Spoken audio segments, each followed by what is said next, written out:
بسم اللہ الرحمن الرحیم۔ حضرت فاطمہ کی ولادت سے پہلے بھی ہمارے پیارے نبی صلی اللہ علیہ وسلم کی 3 بیٹیاں تھیں، حضرت زینب، حضرت ام کلثوم اور حضرت رقیہ۔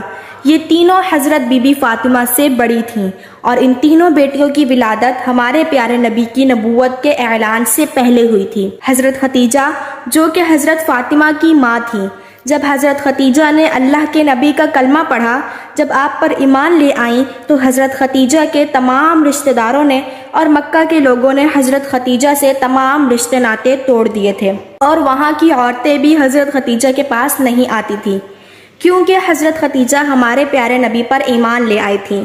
جب حضرت بی بی فاطمہ کی ولادت کا وقت قریب آیا تو حضرت ختیجہ نے اپنے رشتہ داروں کی کچھ عورتوں اور اپنی سہیلیوں کو بلاوا بھیجا، لیکن ان سب نے یہ کہہ کر انکار کر دیا کہ تم نے محمد عربی کا کلمہ پڑھا ہے، ہم تمہارے گھر میں نہیں آئیں گے۔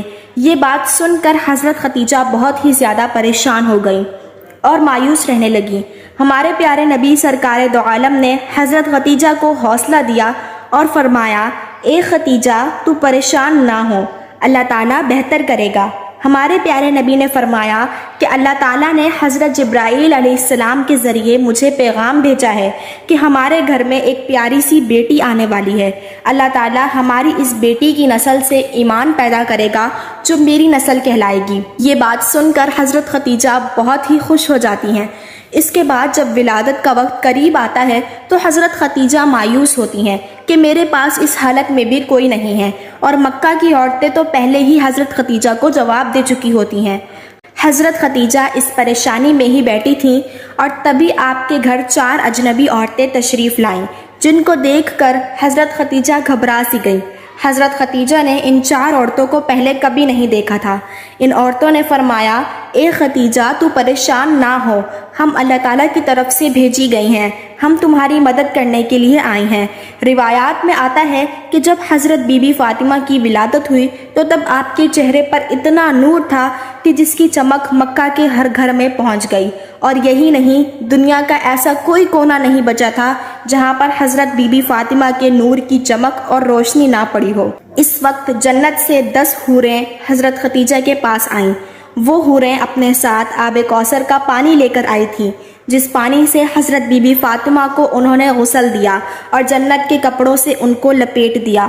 حضرت بی بی فاطمہ کی ولادت کے بعد اللہ تعالیٰ نے جنت سے بی بی فاطمہ کے لیے لباس بھیجا تھا اور آب کوثر کا پانی بھیجا تھا، جس سے بی بی فاطمہ کو غسل دیا گیا تھا اور جنت کے کپڑے سے بی بی فاطمہ کو لپیٹا گیا تھا۔ اس کے بعد آسمان پر ایک ایسا نور ظاہر ہوا کہ فرشتوں نے ایسا نور اس سے پہلے کبھی نہیں دیکھا تھا۔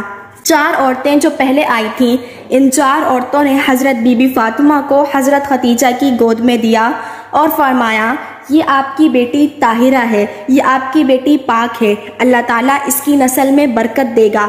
روایات میں آتا ہے کہ ام ایمن ہمارے پیارے نبی کے گھر کی طرف تشریف لا رہی تھی تاکہ فاطمہ کی مبارکباد دے سکیں۔ راستے میں ان کو ایک عورت ملی جس کا نام سلیمہ خزایا تھا۔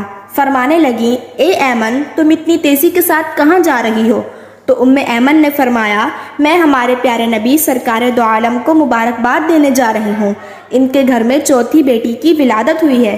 سلیمہ ایمن کو کہنے لگی کہ 4تھی بیٹی کی خبر سن کر حضرت محمد کا کیا رد عمل ہوگا، وہ کیسا رویہ اختیار کریں گے؟ یہ بات سن کر حضرت ام ایمن مسکرائیں اور فرمانے لگیں کہ تمہاری اس بات نے تو مجھے وہ دن یاد کروا دیا جب حضرت ختیجہ نے اپنی پہلی بیٹی کو جنم دیا تھا۔ ام ایمن فرمانے لگیں، اے سلیمہ، جب حضرت محمد صلی اللہ علیہ وسلم کو یہ خبر ہوئی کہ ان کی اہلیہ نے ایک بیٹی کو جنم دیا ہے تو خوشی سے مسکرائیں اور اپنے گھر کی طرف دوڑتے ہوئے آئے، اپنی اہلیہ کو ڈھیروں مبارکباد دی اور اپنی بیٹی کو سینے سے لگایا اور خوب پیار کیا۔ پھر حضرت محمد صلی اللہ علیہ وسلم نے قربانی کے جانوروں کو ذبح کر کے ایک اچھا خاصا دسترخوان سجایا اور غریبوں کو کھلایا۔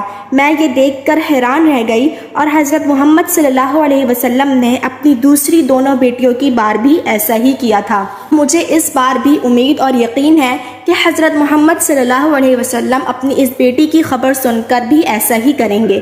سلیمہ خزایا کا چہرہ مرجھا گیا۔ وہ مایوس ہو کر سوچنے لگی کہ اس نے بھی 3 بیٹیوں کو جنم دیا تھا، پر اس کی تینوں بیٹیوں کو ہی مار دیا گیا تھا۔ اس کے شوہر کو بیٹیاں پسند نہیں تھیں۔ اس کی بیٹی جیسے ہی پیدا ہوتی وہ اپنی زندہ بیٹی کو ہی دفن کر دیتا تھا۔ اس کا دل اتنا سخت تھا کہ وہ اپنی روتی چیختی بیٹیوں کو ہی دفن کر دیتا تھا۔ اور یہ واقعہ صرف سلیمہ خزایا کے ساتھ ہی نہیں تھا، وہاں کے بہت ہی بڑے بڑے عرب کے لوگوں کے ساتھ بھی یہی تھا۔ وہاں کے کافی لوگ ہی یہ کرتے تھے کہ ان کے گھر میں جب بیٹیاں پیدا ہوتیں تو وہ انہیں اسی طرح زندہ دفن کر دیتے تھے۔ کچھ لوگ تھے جو نہیں دفن کرتے تھے، زیادہ لوگ ایسا ہی کرتے تھے۔ وہ سلیمہ ایمن کے پیچھے چلی گئی۔ دیکھوں تو صحیح کہ محمد عربی کا رد عمل کیا ہوتا ہے۔ سلیمہ کھڑی ہو کر سارا منظر دیکھنے لگی۔ سلیمہ کیا دیکھتی ہے کہ اللہ تعالیٰ کے پیارے نبی کا چہرہ خوشی سے کھلا ہوا ہے۔ ہمارے پیارے نبی سرکار دو عالم اپنی بیٹی کو گود میں لے کر چوم رہے ہیں اور اپنی اہلیہ کو ڈھیروں مبارکباد دے رہے ہیں اور خوشی میں مسکرائے جا رہے ہیں۔ سلیمہ اٹھی اور پیارے نبی کے قدموں میں جا کر گر پڑی اور رونے لگی اور فرمانے لگی کہ آپ کا دین سچا ہے، آپ سچے ہیں، مجھے بھی کلمہ پڑھا دیجئے۔ اس کے بعد سلیمہ خزایا نے بھی کلمہ پڑھا اور وہیں پر مسلمان ہو گئیں۔ سبحان اللہ۔ حضرت بی بی فاطمہ جن کی شادی حضرت علی شیر خدا سے ہوئی تھی،